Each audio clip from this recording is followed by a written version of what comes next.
the Indian Armed Forces launched Operation Sindoor, hitting terrorist infrastructure in Pakistan and Pakistan-occupied Kashmir, from where terrorist attacks against India have been planned and directed. In a press release, the armed forces said that altogether 9 sites were targeted. The Ministry of Defence press release says, and I quote, "Our actions have been focused, measured and non-escalatory in nature. No Pakistani military facilities have been targeted. India has demonstrated considerable restraint in selection of targets and method of execution. These steps come in the wake of the barbaric Pahalgam terrorist attack in which 25 Indians and 1 Nepali citizen were murdered. We are living up to the commitment that those responsible for this attack will be held accountable," unquote.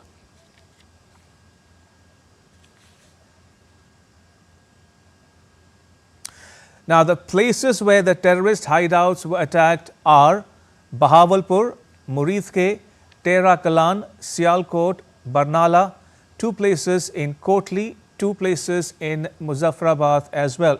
The terrorist hideouts of Lashkar-e-Taiba, the Jaish-e-Mohammed and the Hizbul Mujahideen were targeted. Right, joining me are 2 very special guests, Lieutenant General Ravi Shankar and former Ambassador Prabhu Dayal. Gentlemen, welcome to this special broadcast. Good to have you join this discussion.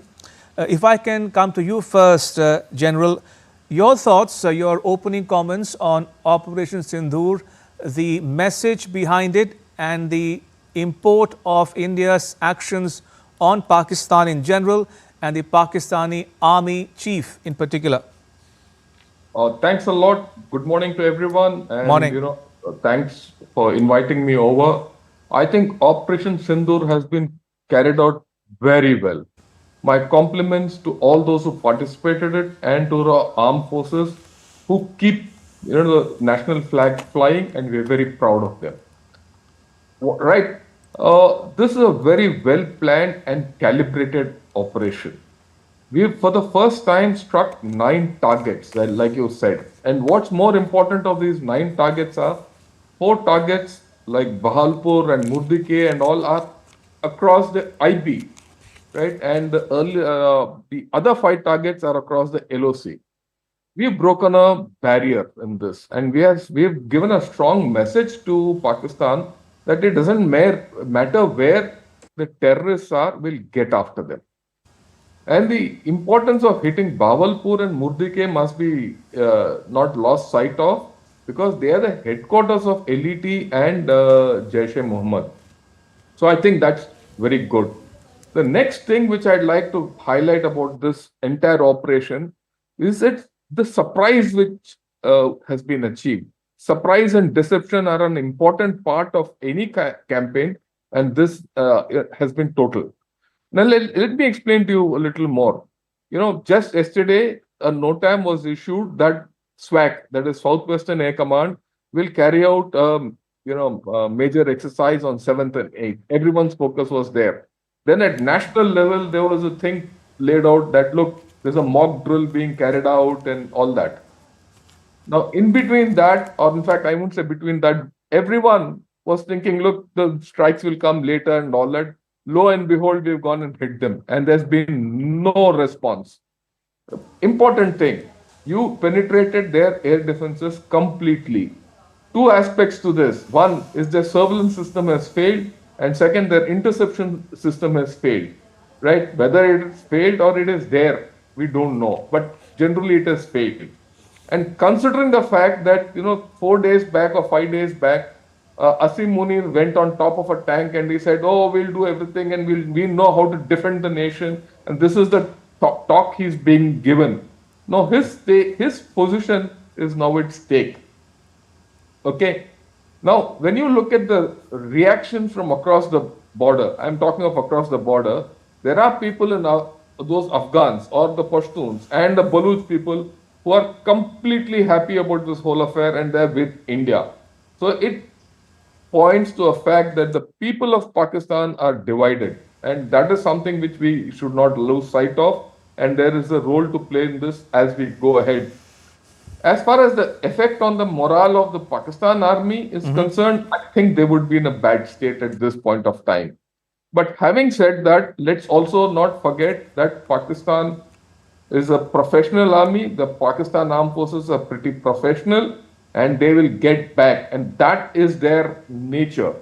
And if you look at the personality of Asim Munir itself, he is going to retaliate. After all, his whole story so far, which you've seen, is anti-India, radical, anti-Hindu. General, if I may come in there, you say that knowing Asim Munir, the man and the general, and his strategic calculus and orientation, he will respond. Fair enough. Yes. But the question is, what will he target?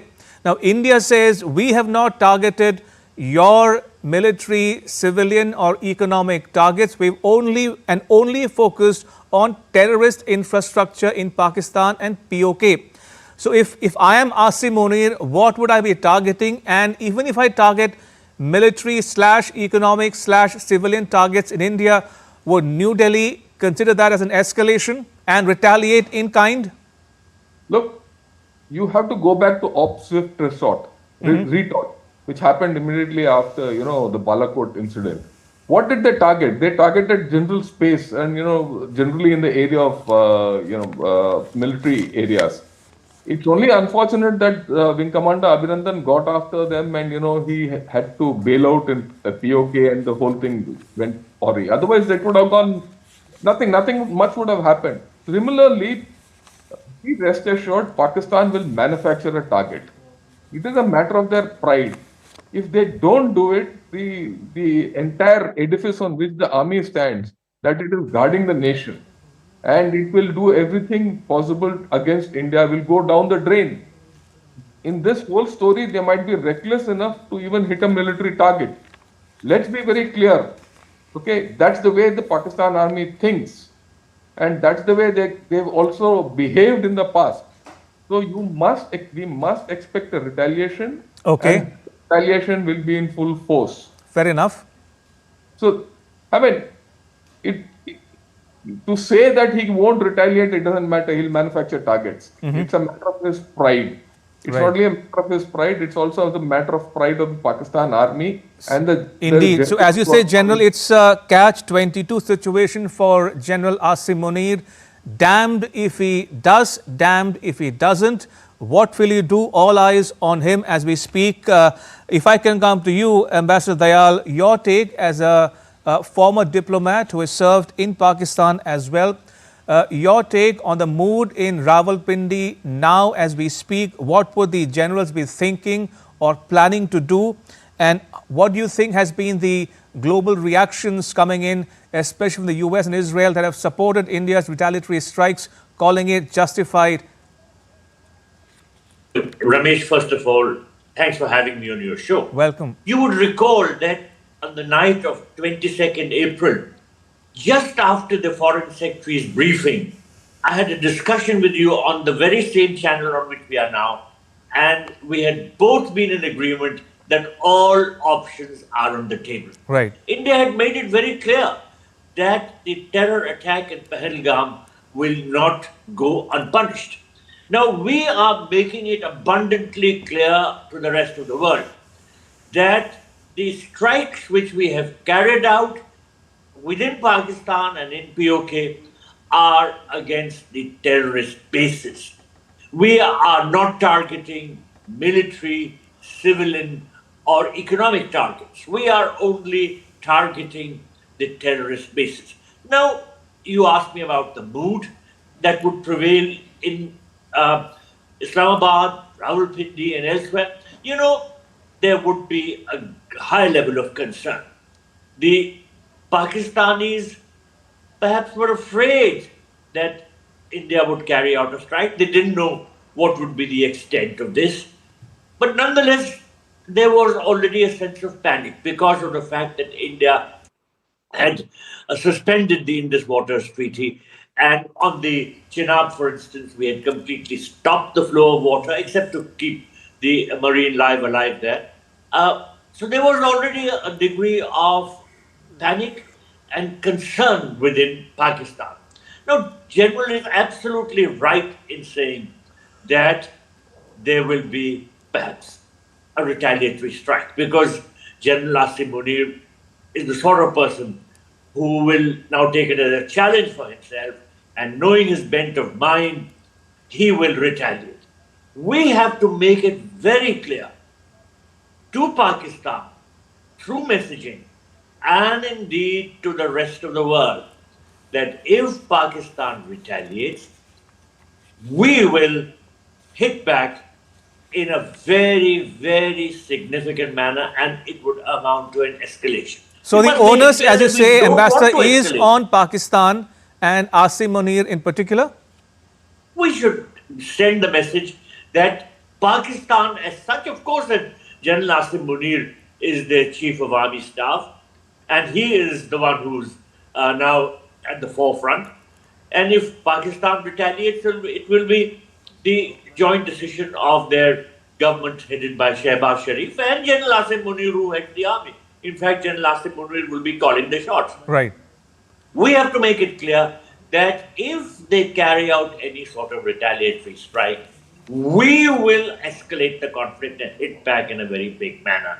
This message has to go across to Pakistan and to the rest of the world, because it is important that the rest of the world and countries which matter to Pakistan should pressurize it not to retaliate. But as General said, given the situation and given the thinking of General Asim Munir, it is very likely that there will be a retaliation. Okay. And I'm sure we are prepared for that. So, to sum up, in the diplomatic context, we have to send across a few messages. Firstly, that whatever we did was because of our policy of zero tolerance towards terror.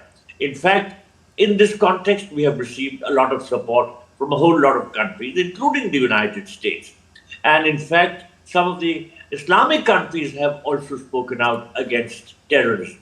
So we should make it abundantly clear that our action has taken place because of the terrorist attack in Pahalgam, and we have zero tolerance towards terror, Right. and we are not going to take things lying down. We had to strike at the terrorist outfits. Indeed. Secondly, we have to make it very clear that any retaliation from Pakistan will necessarily require a much bigger Indian response. There would be an escalation, and that escalation would not be in the interest of Pakistan at all. It would not be in the interest of the rest of the world, because there would be effects of a global nature. Now, does Pakistan listen to our warnings? It remains to be seen. But the unfolding scenario will naturally present many challenges, including challenges in the diplomatic arena. Right. General Shankar, the Indian Army's first response immediately after the Operation Sindoor was executed was straightforward, simple, precise. It said, and I'm quoting from the Army press statement and especially from the tweet on social media platform X, it simply says, "Justice is served." Now, we are standing by for an Indian Army's press conference here in New Delhi, but short of that, the only thing we are officially going by is the Army's, the Defense Ministry's press statement, in which it says that India demonstrated considerable restraint in selection of targets 1 and 2, the method of execution. Now, you referred to how some of the targets and the sites were across the international border as opposed to the line of control. Now, we know that in the past, India has hit out at targets in Pakistan-occupied Kashmir across the LOC, but shied away from targeting areas along the international border. But in this case, Muridke, Sialkot, Bahawalpur, all are in the so-called Punjabi heartland, from where the Pakistani army draws its sustenance from. What do you make of the selection of targets and the method of execution, General? Look, the method of execution is more surgical than all that we have done earlier. We've taken the target. In fact, if you heard what the ISPR spokesperson spoke, I think he was the DG ISPR, he recounted the mosques which have been hit. And all those mosques are not mosques. They are the headquarters of all the terror outfits, LET and Jaish and HM and all that. So to that extent, I think they themselves admitted these areas have been hit. It's going to make a major impact on the people of Pakistan. I mean, you have to view it in a larger sense. We already, turned off the taps or virtually threatening to turn off the taps of water in Punjab, in South Punjab. This is the critical area, where the complete Pakistan army and Pakistan draws sustenance from, the core of Pakistan. And that's where you gone and hit, that's where you gone and close water, that's where you gone and close all the borders, right? Add to this the other things which have happened. There are no overflights today. There's not a single overflight over Pakistan, right? And they're going to lose a lot of money because of this. You look at the visa ban, you look at the trade ban, you look at the animosity which is coming through from Afghanistan and Baluchistan. Not only Afghanistan, from Khyber Pakhtunkhwa. I think, suddenly tomorrow Pakistan, when it steps back, it must realize what they're up against. And the escalation control at this point of time, like what the good ambassador said, is completely with us. We know how to do it. And this escalation is just not military, right? We could have done much more with our military, but we have only focused on the terrorist infrastructure. Tomorrow, if Pakistan decides to do something, we have many more assets and many more angles to go from. We have to escalate it even through grey zone if needed, because they've been operating through the grey zone for so long. And the myth that the IB is can't be crossed or all that is gone. It's no more. It's there's nothing left. It's simple, straight messaging. You do something naughty and you pay for it. And India will make you pay for it, right? There's an issue which I want to bring up. Sure. Is that we spoke of international support, USA, Israel, and all that. Day before yesterday, if you recollect, Mr. Putin has also come out and in full support of India. Indeed. Right? So there is widespread support. Mm-hmm. It's only China which is siding Pakistan. And China is also siding Pakistan to the extent that their social media and internal media is completely with Pakistan. And they will spread fake news and all that. But even China, in my opinion, will take a very cautious approach because China has a lot to lose, whichever way the whole story goes. So I think Pakistan diplomatically is in a corner. From many points of view, it's actually boxed in. So that the opportunity is here. How you go ahead from here? Even the danger is here, because a boxed cat can become a little irrational. Right. The whole thing depends on how things go ahead and how India can, exercise escalatory control in this whole story. I think we need to be very careful about that. Okay. Same time, I think from whatever has transpired so far, I think there's a plan in place, and I'm very confident that we'll be able to pull it out this time. And I think we put a nice information machinery also into place, and things will fall in place. That's my confidence, right? And that's the way I look at the whole story. But like you said, the real thing will come out when the press conference happens at 10 o'clock. Indeed. And we come to know of the actuals which the army will put out. Or in fact, I expect the government to put out. The army is just the platform from which it is communicating. Right, General. So we have discussed about the selection of targets and the method of execution. Now, if I may press on further, General, is it possible that the usual suspects might have become a casualty of these strikes, especially the likes of Masood Azhar or Hafiz Saeed? I mean, is it possible that they could have been taken out in those strikes? No, assuming this was an intelligence-based operation. Yeah, I know that it's an intelligence-based operation, but I think these people, the moment the Pahalgam strike took place, okay, the terror attack took place, they would have gone into hiding. Right. So in fact, if you see that chap Tala Masood, who's Azhar Masood's son, has come out with some statement and all that. it's very clear that Azhar Masood and all these fellows have gone into hiding. So I don't think we would have got any major leader in this whole story. But that's not important. Okay. It's symbolic that we will get after them hereafter wherever they are. It doesn't matter where they are. You surface anywhere, we'll hit you. You operate from anywhere, we'll hit you. That's the leeway and that's the space which we have created for ourselves. If we play this game well, I think Pakistan will be very hard put to put across its terror network the way it has done so far. And the aspect that it could hide behind the IB and say, oh, we'll operate from the IB with our headquarters and, across the IB, nothing will happen. I think that hoodoo is also broken. Incrementally, if you look at it from the Uri, the surgical strikes post Uri, and then the Balakot strike, and now, one by one, a lot of hoodoos have been broken. Earlier, it was felt that we can't cross the LOC. In the 2016 surgical strikes, we crossed the LOC. Then it was felt we can't cross the IB. When we hit Balakot, we actually crossed the IB. We hit them behind the IB.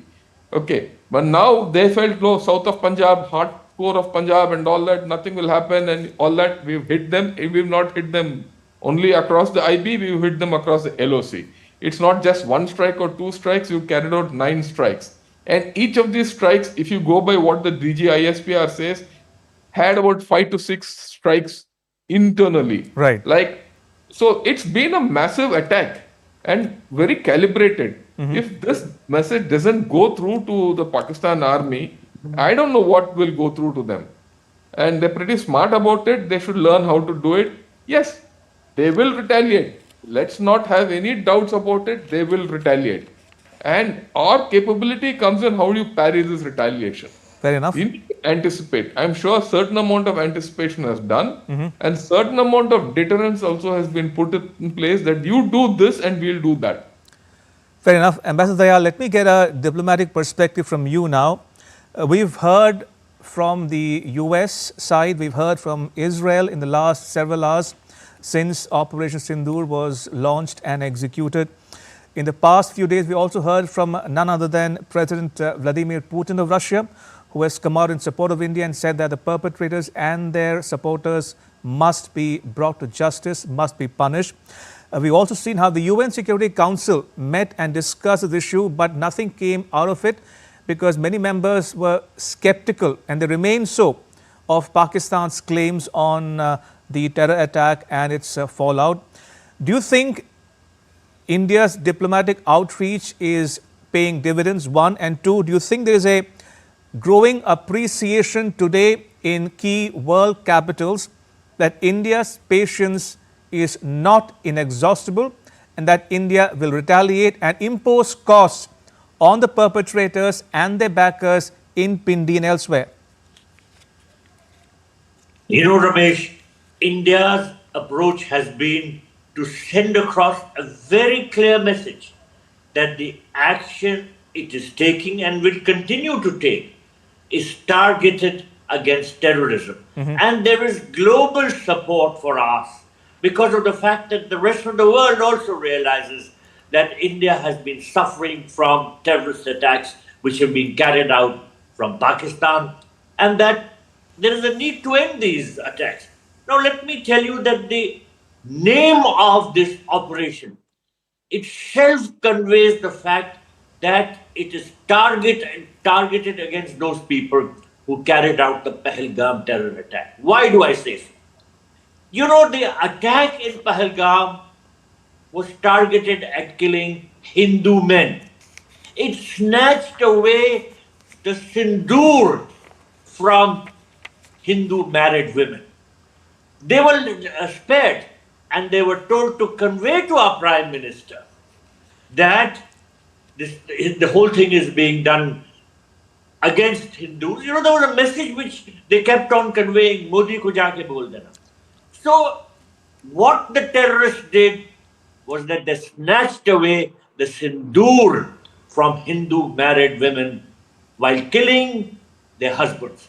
So Operation Sindoor is a very clear message that the action which we are taking is to punish those terrorists and their backers who carried out the Pahalgam operation.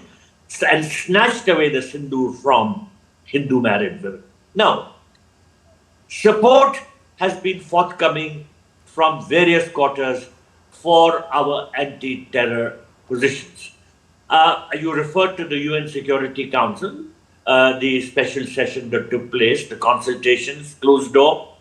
Now, that was held at the behest of Pakistan. Pakistan is a non-permanent member of the UN Security Council, and it sought the convening of that meeting.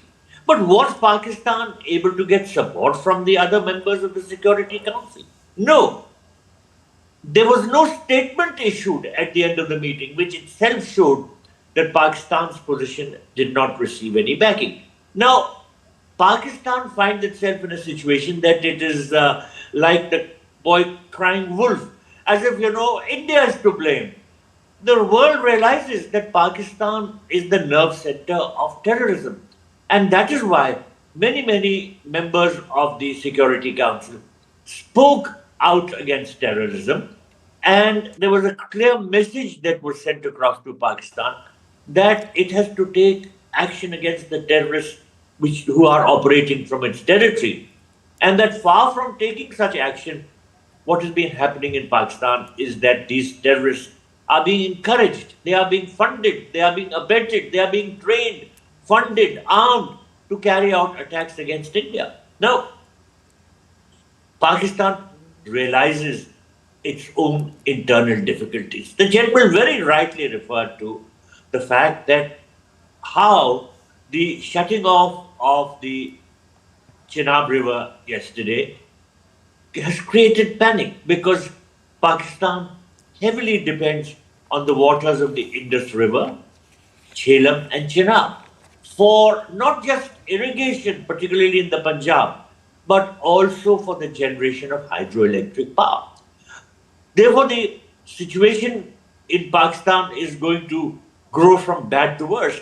I say this because, as it is, Pakistan is reeling from the effects of a worsening economy. Pakistan's economy is in very dire straits. Right.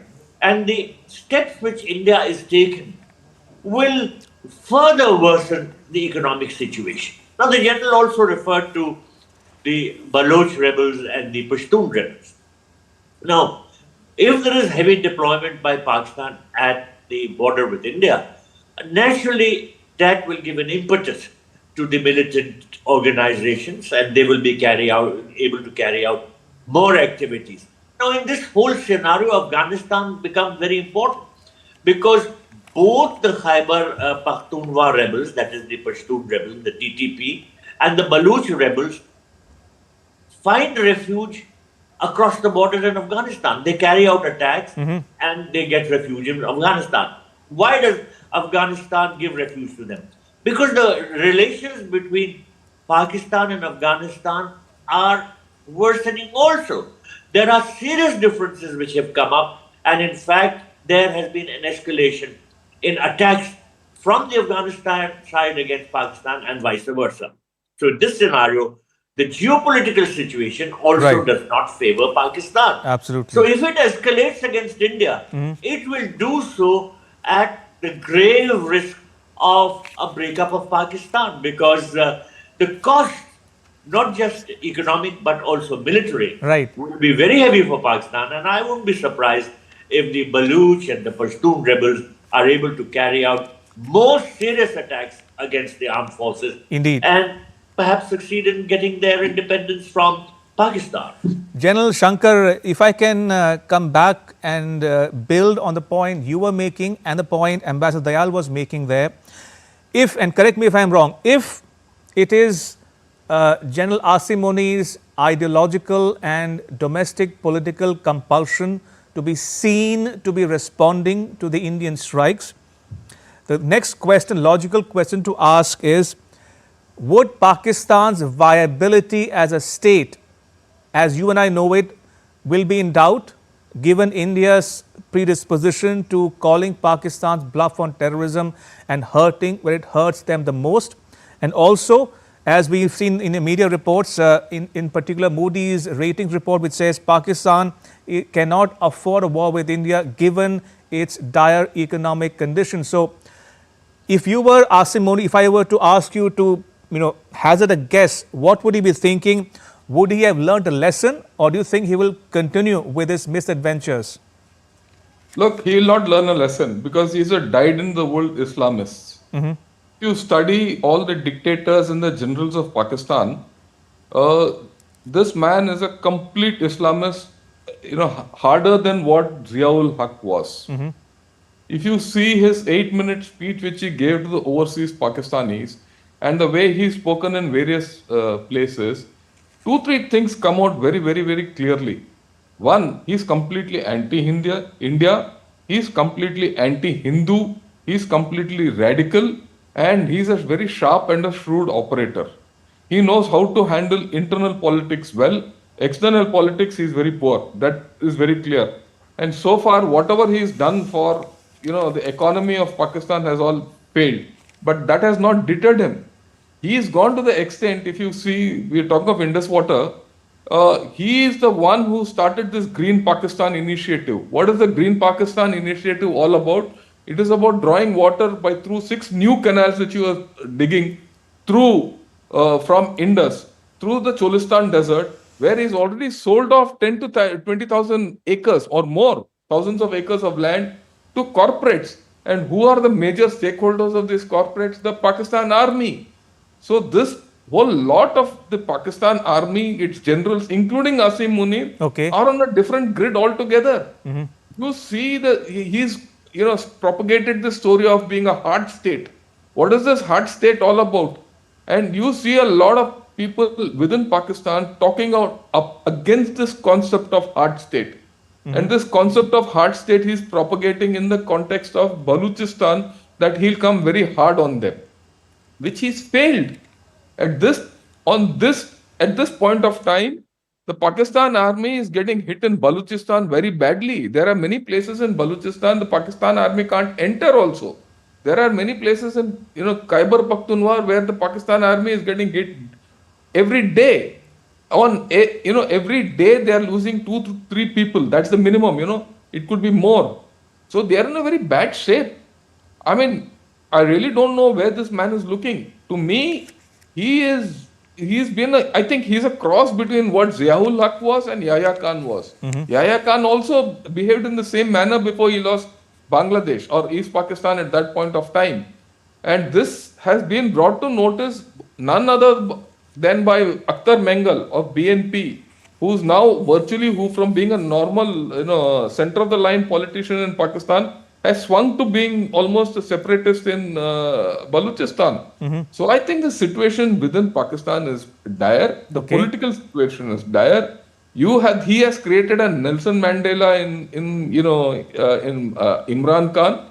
He has alienated his, to everything west of Indus is alienated from hardcore, main core Pakistan at this point of time. Economy is short, diplomacy is short, and now he is militarily committing a harakiri.